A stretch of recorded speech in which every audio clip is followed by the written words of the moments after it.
Sometime in the distant past of Buganda, on the shores of Bubembe, one of the 84 islands of the Sese archipelago, a small group of villagers came to an abrupt halt beneath a large tree.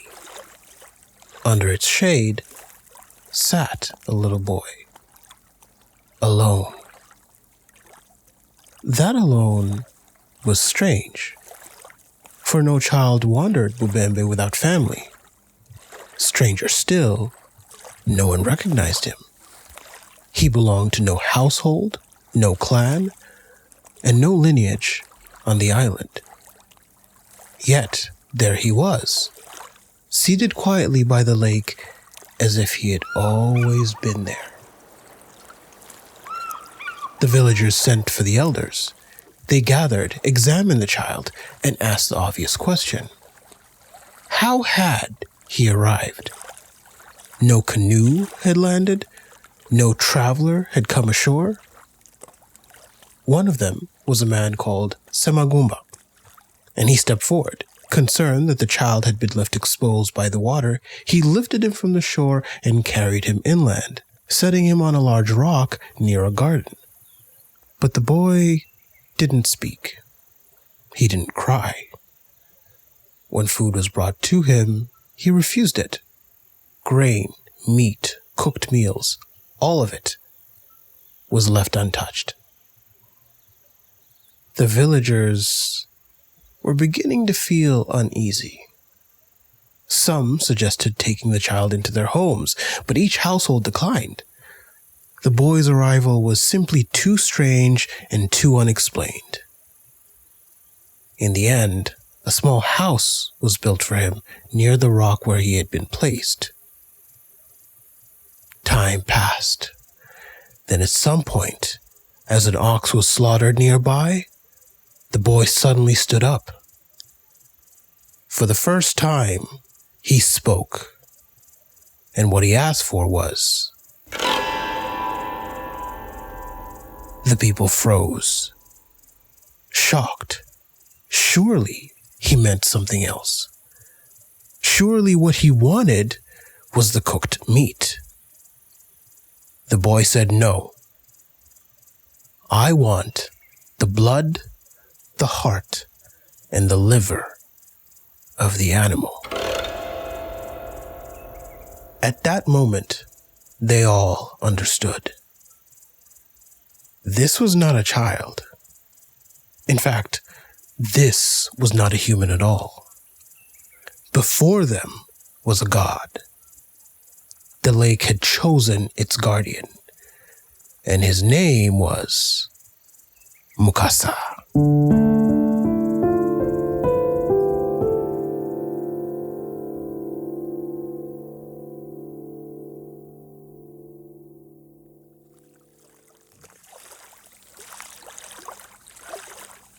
As the sun rises over Lake Victoria, a canoe slips quietly away from shore. 3 men are inside it. 2 paddle in a slow, steady rhythm. The third releases a long net into the water as the canoe moves forward.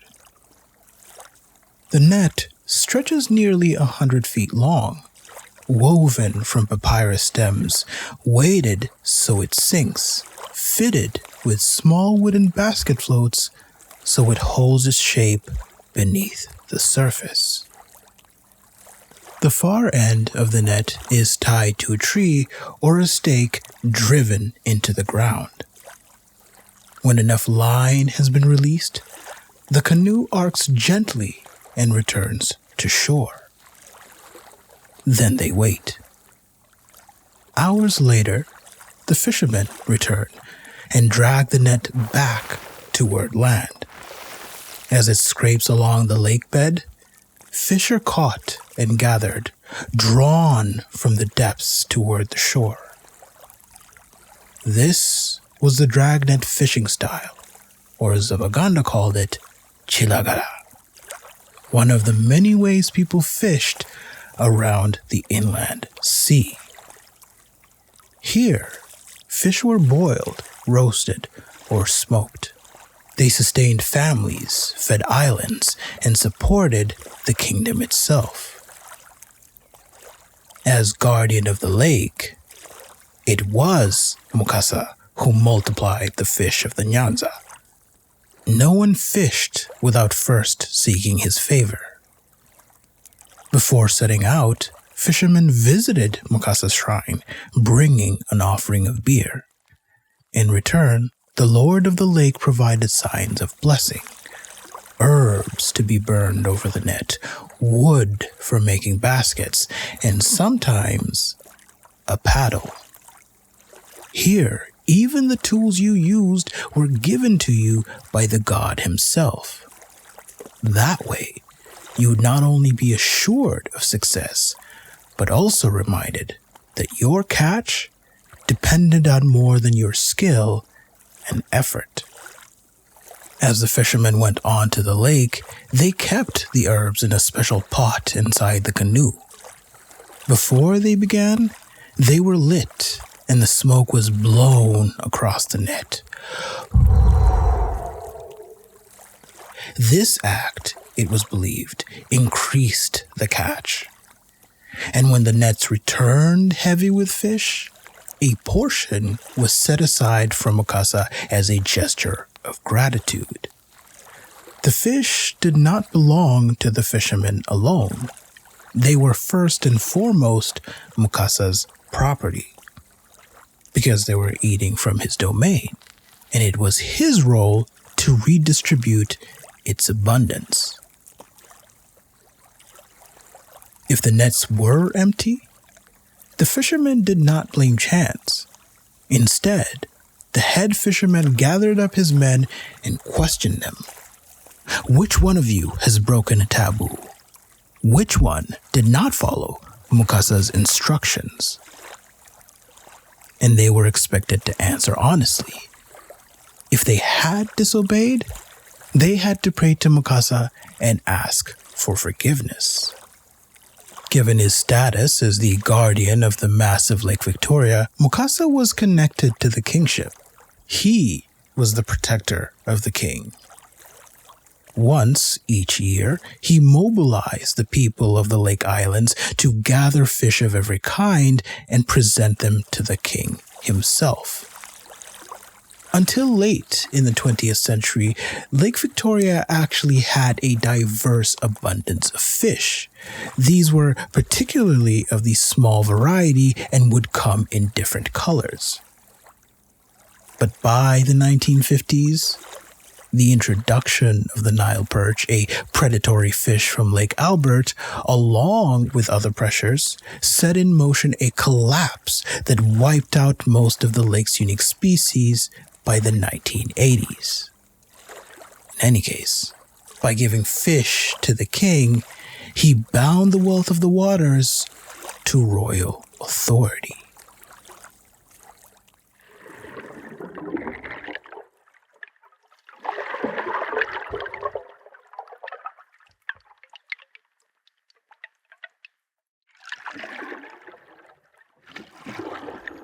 When fishermen pushed their canoes onto Lake Victoria, they were not believed to be sailing on lifeless water vessels. Those canoes were Mukasa himself. The Baganda believed that the keel of the canoe was the god's back. It was Mukasa who bore the weight of men, of nets, of harvest, as they moved across the endless waters. That belief gave the canoe a deeper meaning. As you sat or stood on it, you were interacting with his spirit. In fact, pieces from wrecked canoes were kept and used by diviners, probably seen as still containing spiritual energy from the god himself. I should clarify that this idea of spirits inhabiting canoes wasn't exclusive to the Baganda. Other groups around the lake also believed this and had their own spirits that protected them on the lake. But Mukasa was quite popular on Lake Victoria. So much so, in fact, that you find various alternative names for him. In the eastern part of the lake, Mukasa was used. In the south, the Sukuma spoke of Ngasa. In the west, Mugasha. Different forms, same god. And when storms threatened or the waters grew restless, believers planted Mukasa's paddle-shaped spear in the ground and invoked his name in prayer. Mukasa's spirit was said to rest in this paddle-shaped spear, decorated with cowrie shells and herbs. Why paddle-shaped? Because the paddle was his emblem. How else would you cross the lake? It was the god's own limb that propelled you forward. The canoe's form was also bound to Mukasa's association with pythons. For those who don't know, the African rock python is an exceptional swimmer.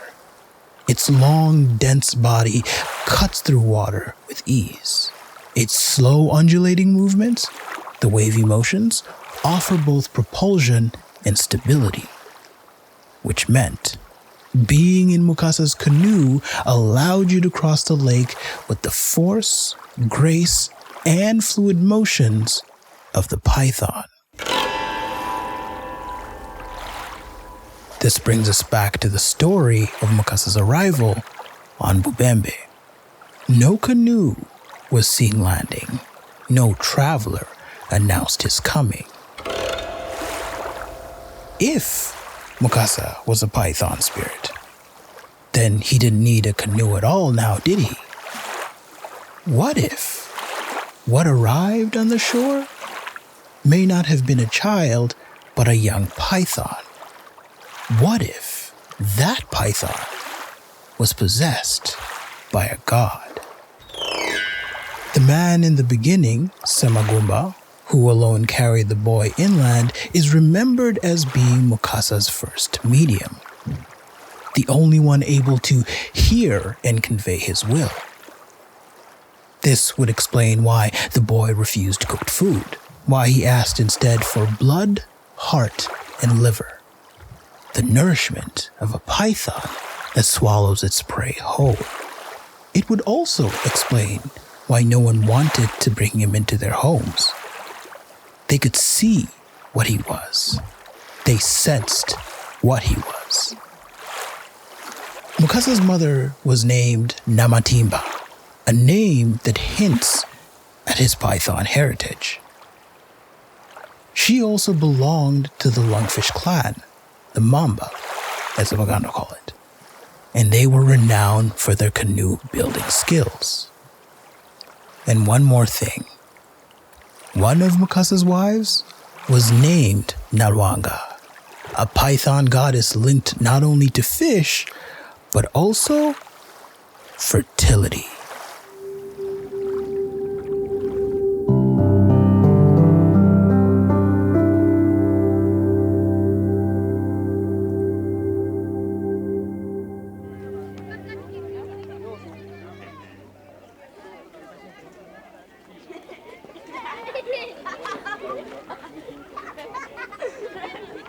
In pre-colonial societies across East Africa, fertility was not a private concern.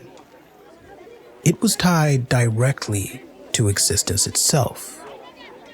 Children meant labor for farming. They meant strength for defense. They meant continuity, a guarantee that one's name, clan, and spirit would not vanish with death. In Buganda, a highly centralized kingdom, this mattered very deeply. The growth of the state depended on the growth of its people. And on the lake, that responsibility fell to Mukasa. Like other python spirits of the region, Mukasa was approached for fertility. And nothing demonstrated the power of fertility more clearly than twins. In a society where children ensured survival, the birth of two or more at once was understood as a divine sign. Parents named their twins after Mukasa himself. A boy was called Mukasa, a girl Namukasa, marking the god's presence within the family. Although that doesn't appear to be the case in modern times. Today, people use Kato for the twin boy and Nakato for the girl.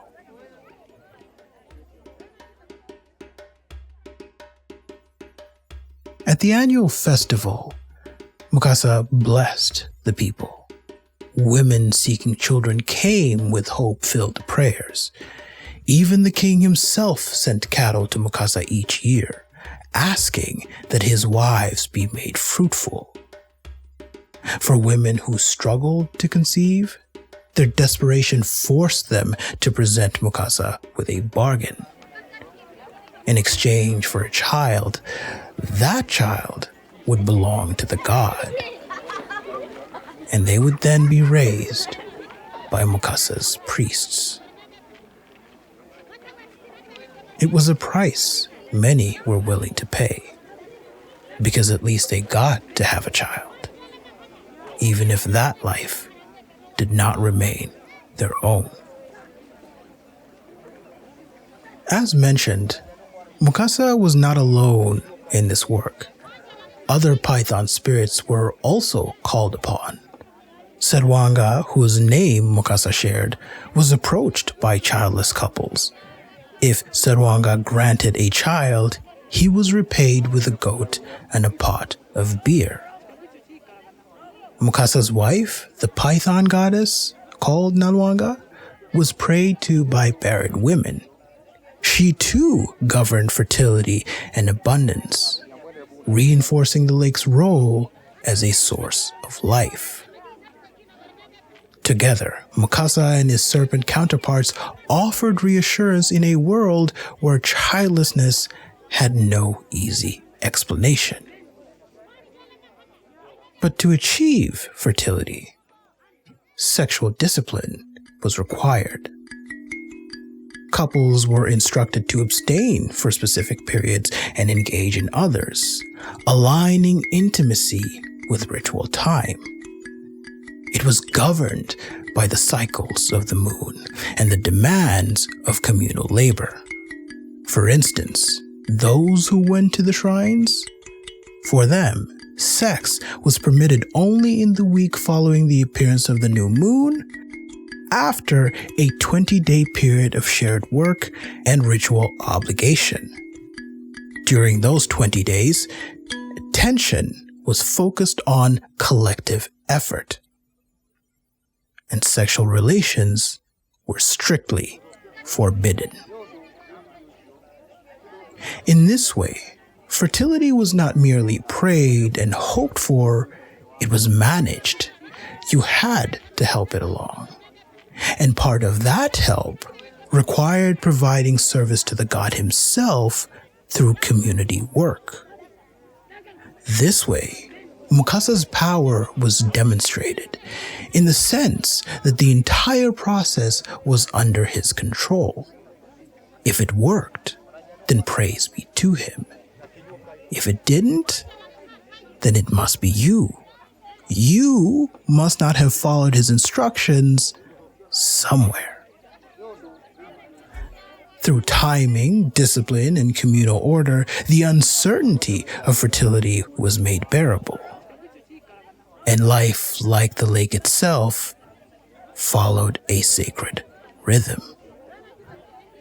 Mukasa was remembered as a benevolent god, not because he was distant or all-powerful, but because he was present in their daily lives. He was never really too far from the sick, too far to feed people fish from the lake.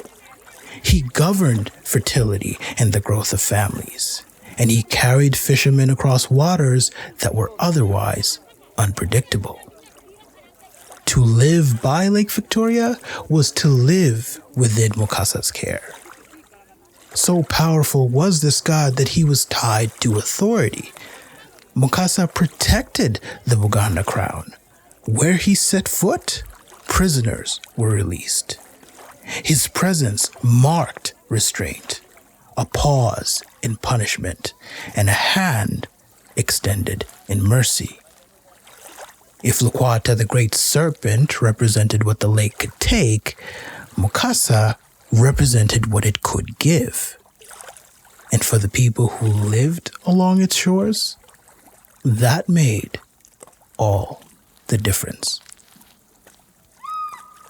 Until next time, on those who came before us.